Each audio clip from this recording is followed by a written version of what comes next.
जय हिंद दोस्तों, मैं प्रियांशी वर्मा आप सभी का स्वागत करती हूँ आपके अपने चैनल विद्यापथ इंजीनियर्स में।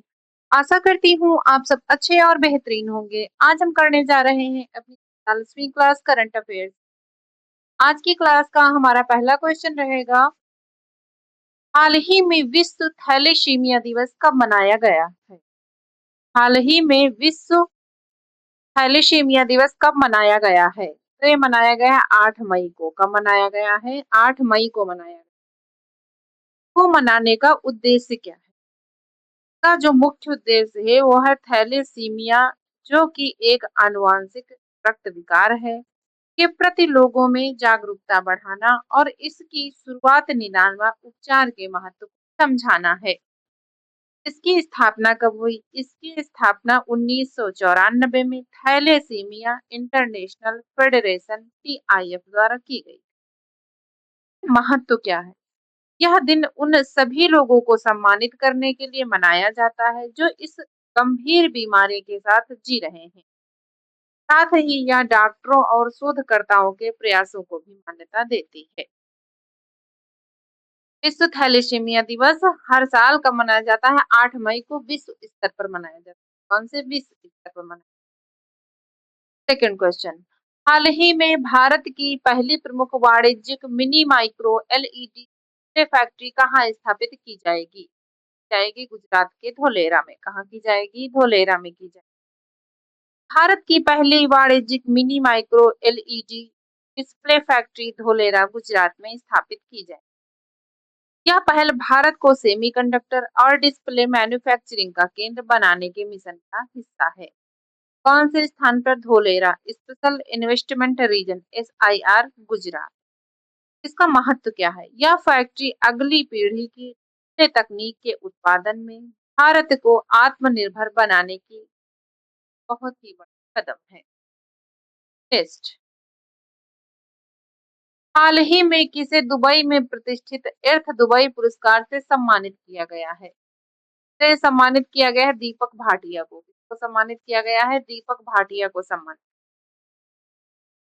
दुबई में आयोजित कार्यक्रम में भारतीय व्यवसायी दीपक भाटिया को प्रतिष्ठित एर्थ दुबई पुरस्कार से सम्मानित किया गया है। Deepak Bhatia uncle's shop building material trading के प्रबंधक निदेशक हैं। उन्होंने यह सम्मान सर्वश्रेष्ठ निजी क्षेत्र इकाई श्रेणी के अंतर्गत प्रदान किया है। यह पुरस्कार संयुक्त अरब अमीरात के उप राष्ट्रपति और प्रधानमंत्री तथा दुबई के शासक शेख मोहम्मद बिन राशिद अल मखतूम द्वारा दिया गया। किसके द्वारा दिया गया है? संयुक्त अरब अमीरात के उपराष्ट्रपति और प्रधानमंत्री तथा दुबई के शासक शेख मोहम्मद बिन राशिद अल मखतूम द्वारा दिया गया। यह सम्मान भाटिया परिवार के दुबई के व्यापार, निर्माण और विरासत संरक्षण में पिछले 100 वर्षों से अधिक के योगदान को मान्यता देता है। हाल ही में अग्रणी बायोटेक कंपनी बायोकॉन लिमिटेड के नए प्रमुख के रूप में किसे चुना गया है? चुना गया है क्लेयर मजूमदार को। किसको चुना गया है? क्लेयर मजूमदार को चुना गया। हाल ही में बायोकॉन लिमिटेड के संस्थापक और कार्यकारी अध्यक्ष किरण मजूमदार शाह ने अपनी भतीजी क्लेयर मजूमदार को अपना उत्तराधिकारी घोषित किया है। यह निर्णय कंपनी की अगली पीढ़ी के नेतृत्व की योजना का हिस्सा है, जो अगले 5 वर्षों में धीरे धीरे प्रभावी होगा। क्लेयर मजूमदार वर्तमान में बायोकॉन द्वारा विकसित कंपनी विकारा थ्यूरेप्यूटिक्स की संस्थापक और CEO हैं।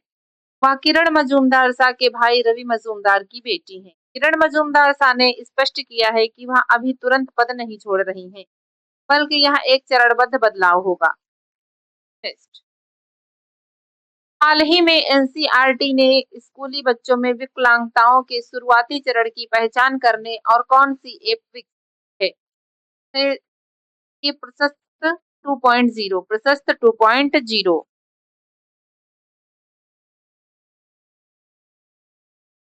इसका जो प्रशस्त का फुल फॉर्म है कौन सा है? Pre assessment holistic screening tool. क्या है? Pre assessment holistic screening tool का उद्देश्य क्या है? यह ऐप शिक्षकों को स्कूल स्तर पर बच्चों में संभावित विकलांगताओं की पहचान करने में मदद करती है। ताकि उन्हें समय पर सहायता और संसाधन मिल सके। इसके लिए इस विशेष रूप से सरकारी और सहायता प्राप्त स्कूलों के शिक्षकों लिए बनाया गया। शिक्षकों के लिए नेक्स्ट, हाल ही में अंतर्राष्ट्रीय ओलंपिक समिति आईओसी ने किस देश के एथलीटों और टीमों पर लगे प्रतिबंध हटा दिए हैं? बेलारूस के। कौन से? बेलारूस के। बेलारूस में अंतर्राष्ट्रीय ओलंपिक समिति ने बेलारूस के एथलीटों और टीमों पर लगे प्रतिबंध हटा दिए हैं। बेलारूस के एथलीटों और टीमों पर लगे प्रतिबंध को हटा दिया गया है। यह निर्णय मई 2026 में लिया गया था, जिससे बेलारूसी खिलाड़ियों को अपने राष्ट्रीय ध्वज और राष्ट्रगान के साथ आगामी प्रतियोगिताओं में भाग लेने की अनुमति मिल गई है। जो रूस है, रूसी ओलंपिक समिति अभी भी निलंबित है। यूक्रेन, इस देश पर आईओसी द्वारा कोई प्रतिबंध नहीं लगाया गया था।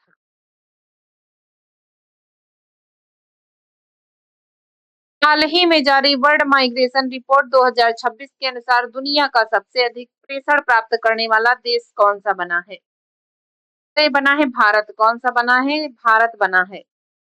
विश्व में जो है प्रवासन रिपोर्ट के अनुसार भारत दुनिया का सबसे अधिक प्रेषण प्राप्त करने वाला देश बना है। शीर्ष स्थान भारत 2010 से लगातार दुनिया का सबसे बड़ा प्रेषण प्राप्तकर्ता देश बना हुआ है। रिकॉर्ड प्रेषण, वर्ष 2024 में भारत को प्रवासियों से रिकॉर्ड प्राप्त हुआ था। महत्वपूर्ण उपलब्धि, भारत 100 बिलियन डॉलर के आंकड़े को पार करने वाला दुनिया का एकमात्र देश है।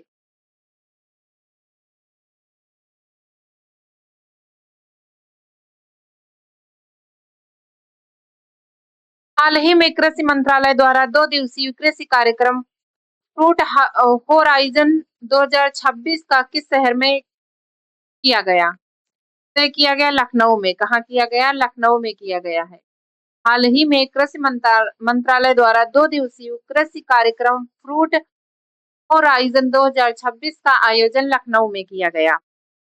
यह सम्मेलन लखनऊ में स्थित भारतीय कृषि अनुसंधान परिषद केंद्रीय उपोष्णकटिबंधीय बागवानी संस्थान में आयोजित हुआ।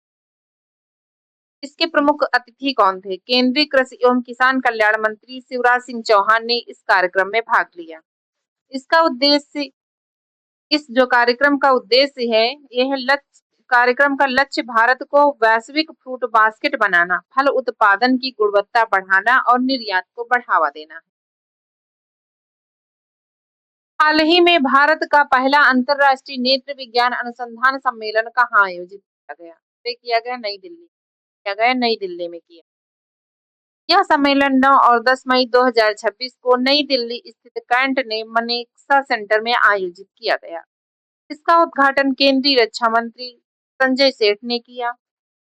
इस 2 दिवसीय सम्मेलन का आयोजन army hospital research and referral के नेत्र विज्ञान विभाग द्वारा अखिल भारतीय नेत्र विज्ञान सोसाइटी के सहयोग से किया गया। इस कार्यक्रम का नाम AIOS सशस्त्र बल नेत्र विज्ञान अपडेट 2026 था, जिसमें देश विदेश के लगभग 200 नेत्र विशेषज्ञों ने भाग लिया। हाल ही में टेड टर्नर किस प्रसिद्ध न्यूज चैनल के संस्थापक थे, जिनका 87 साल की आयु में निधन हो गया? CNN। कौन से थे? CNN। मीडिया जगत के दिग्गज और परोपकारी टेड टर्नर का 87 वर्ष की आयु में 6 मई 2026 को निधन हो गया। उन्होंने 1980 में cable news network CNN cable news network की स्थापना की थी, जो दुनिया का पहला 24 घंटे चलने वाला समाचार चैनल था। टर्नर को टेलीविजन समाचारों में क्रांति लाने और दुनिया भर में 24 घंटे का समाचार चक्र शुरू करने का श्रेय दिया जाता है। उन्होंने टर्नर ब्रॉडकास्टिंग सिस्टम TNT और कार्टून नेटवर्क जैसे प्रसिद्ध चैनलों की भी नींव रखी। उनके साहसी और बेबाक स्वभाव के कारण उन्हें अक्सर दक्षिण का मुख भी कहा जाता था। क्या कहा जाता था? दक्षिण का मुख। हाल ही में संयुक्त कमांडरों के सम्मेलन का दूसरा संस्करण किस शहर में आयोजित किया गया? तो किया गया जयपुर में। कहाँ किया गया? जयपुर में। हाल ही में संयुक्त कमांडरों के सम्मेलन का दूसरा संस्करण जयपुर में हुआ। यह सम्मेलन 7 और 8 मई 2026 को आयोजित किया गया था। इस संस्करण का मुख्य विषय था नए क्षेत्रों में सैन्य क्षमता। क्या था? नए क्षेत्रों में सैन्य क्षमता।